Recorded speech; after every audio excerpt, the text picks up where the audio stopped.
And that is an understatement. Anyhow, so back to the global tyranny here.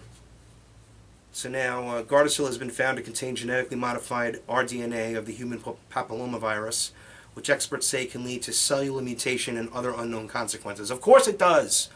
It's the island of Dr. Moreau. These people are evil scientists. They're evil scientists. Look, read what John P. Holdren wrote about depopulation, about sterilants in vaccines, about sterilants in the water supply and the food supply.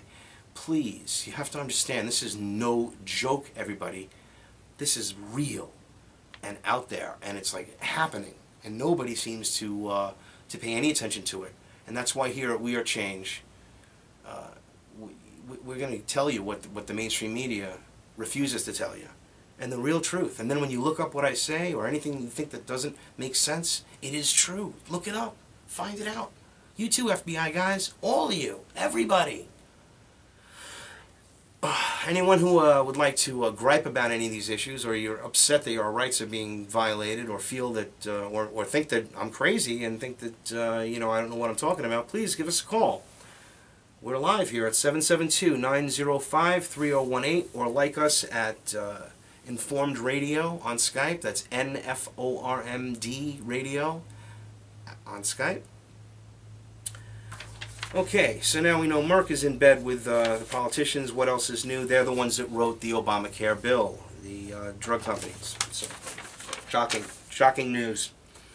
Oh, here's an interesting tyranny. Do you know that the fragrance industry actually has no regulations as far as, since we don't consume fragrances, and they're not looked at as under the microscope of a drug or anything else, they don't even know what's really in them. They don't require any labeling. I mean, this is the secret, the essence. They quote unquote the essence, the secret. It would be against their, oh, this is how we get our, well, think about that. And think about, again, who owns the big, not pharmaceutical, obviously, the big cosmetological companies. It's all the same people. It's all the same interests. But interestingly enough, this is a very surprising secret, and this screams New World Order. For anybody that's awake, this will make so much sense.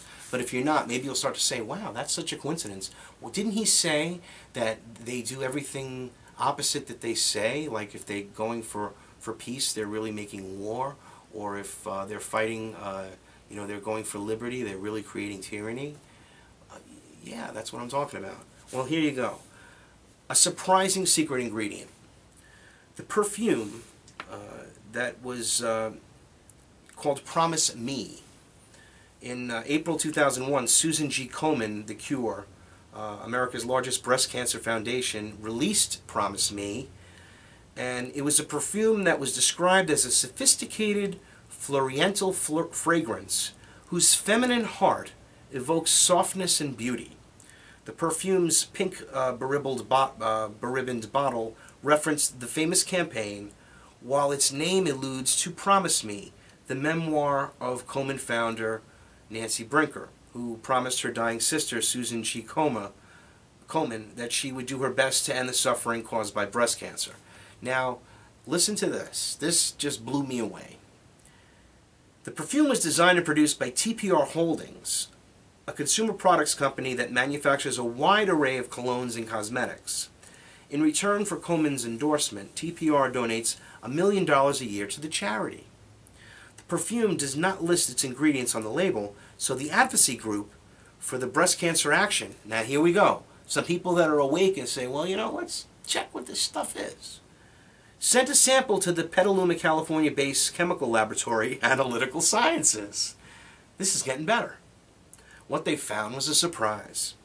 Among other questionable ingredients, Promise Me contained galaxolide, a synthetic musk, a hormone disruptor. It accumulates in the body and is shown up in the fat, blood, and breast milk of women who wore perfume that contained it. More disturbing, some studies have shown that it may be a contributing factor in the development of breast cancer. Now, you can't make this stuff up, everybody, ladies and gentlemen. This is truth. I obtained this from dailyfinance.com, dated 10/4/2011. You can't make this stuff up. This is how they do it. This is part of their eugenics program. Get us sick, treat us for cancer, poison us with drugs, poison the food supply. Ensure that the pharmaceutical industry wants, and this is on record, people who have worked in big pharma have came out on record and said they want every American to be on 2 pharmaceuticals. That's their goal. Now they look at that in a good way because everybody has problems, but yeah, sure. Right. Right. Put some Promise Me on you. Rub it on your breasts, ladies. Yeah. Okay. BCA Executive Director Karunga Yagar sent a letter to Komen asking them to pull the perfume from the store shelves. The Foundation's response was oddly contradictory. On one hand, it was dismissive, claiming that our medical and scientific affairs team has thoroughly reviewed and evaluated current research about the perfume ingredients and concluded that these ingredients do not elevate breast cancer risk in humans. Despite this position, however, Komen also agreed to reformulate the perfume to remove any doubt about the ingredients. The original perfume was discontinued and the new perfume is expected to be ready for distribution and early sale in 2012.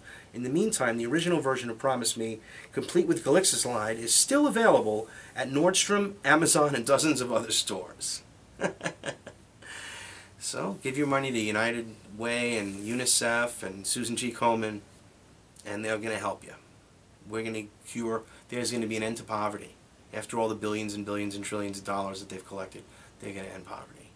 There's going to be an end to hunger after the billions of dollars and billions of dollars they collected, and they're going to end hunger.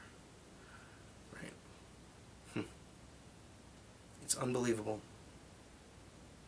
So before going public with the findings, they actually gave the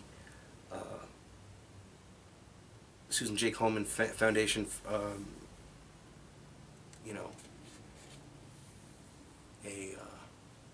chance to respond. But instead of pulling it all off the market like you should, or like someone saying maybe vaccines are dangerous and this doctor says that they are, and oh, you can't do that, tell them to take them anyway. That's what's going on here. It's agenda, control.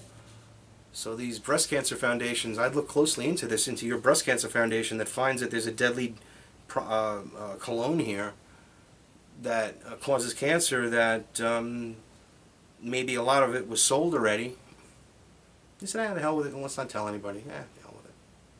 We'll just end it, we'll just discontinue it. I don't know if that's just heartlessness or complicity or that the organization's a front for fraud. I mean, they're all possibilities.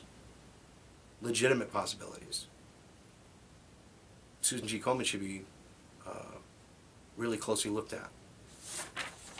And I tend to take a closer look. Anyway, moving on.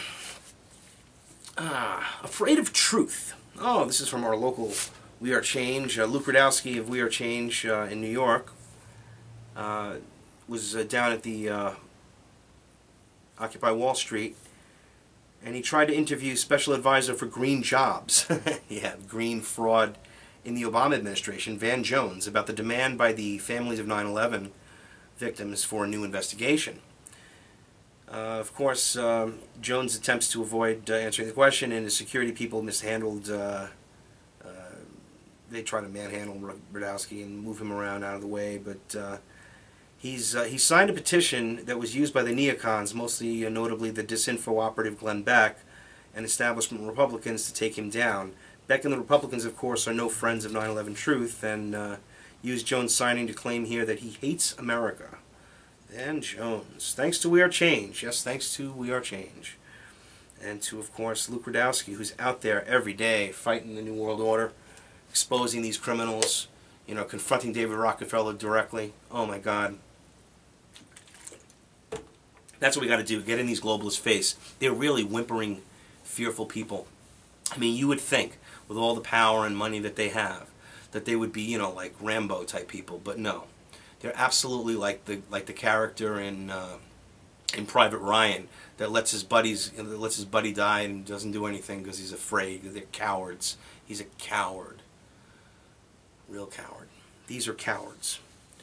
Anyway, other activists need to take Luke's lead and ask Van Jones why does he support justice for the families victimized by the establishment, and why he does not support justice for the victims' families by the establishment, and of course wants to continue his murderous quest to foment a war that never ends on manufactured terrorism, forever war. Yeah, Kurt Nemo on InfoWars. That was a great article. Anyhow, moving on. We have the Occupy Wall Street movement are obviously mindlessly falling prey to a collectivist trap. Yes, we went over this quite a bit.